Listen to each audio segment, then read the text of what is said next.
When the town of Furfuri Nagar announces its local game competition, the quiet streets are rapidly converted into a high-stakes arena. There is significant prize money on the line, along with a massive injection of local prestige for whoever crosses the finish line first. Enter Motu and Patlu, two close friends who bring boundless enthusiasm, rather than refined athletic prowess, to the starting block.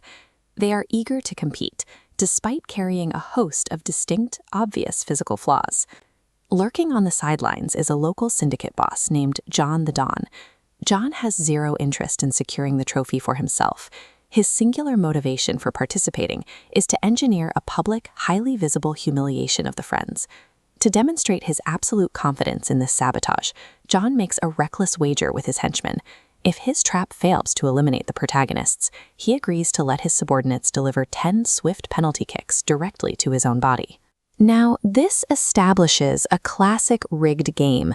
The ensuing events test exactly how two well-meaning, uncoordinated competitors survive a tournament when the architect of the environment is actively plotting their elimination. The first obstacle is a delicate test of balance, a traditional race where competitors must transport a small lemon on a spoon without dropping it. Rather than stick to the safe parameters of the event, Motu requests a severe, self-imposed handicap. He swaps the tiny, manageable lemon for his favorite food, a massive, deep-fried samosa. This vector blueprint illustrates exactly why the antagonist permits the swap, assuming it guarantees instant disqualification. A spherical lemon has a stable, tightly contained center of gravity, but placing a large, triangular pastry on the tip of a spoon creates a top-heavy weight distribution that invites immediate failure. Yet, Motu's intense, singular obsession introduces a new variable. A hyperfocus locks the erratic center of gravity into place, enabling a perfectly steady hand. Deeply ingrained passions can act as a stabilizing mechanism. When a person cares intensely about the object they carry, they can bypass conventional physical limitations to keep it secure.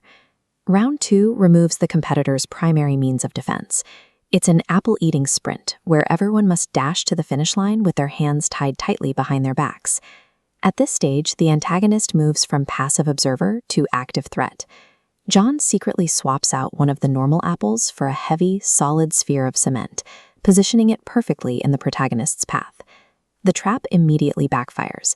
In the blind chaos, the cement sphere is knocked loose, rebounding through the air and violently striking John directly in the face. This highlights the mechanics of the ricochet effect. When you inject malicious interference into a closed, highly kinetic system, the energy rarely hits its intended target. It inevitably rebounds to damage the saboteur. The final event is a grueling test of physical endurance, a sprint where competitors must carry their partner on their shoulders. Right before the starting whistle, Patlu severely twists his leg. He can barely stand, prompting the antagonist to prematurely declare absolute victory. Looking at this mass-to-lift ratio chart reveals the dual physical impossibility of the situation. On one axis, Motu's overwhelming body mass far exceeds standard lifting limits. On the other axis, the frail, injured Patlu registers a minimal strength capacity that renders the task biologically unfeasible.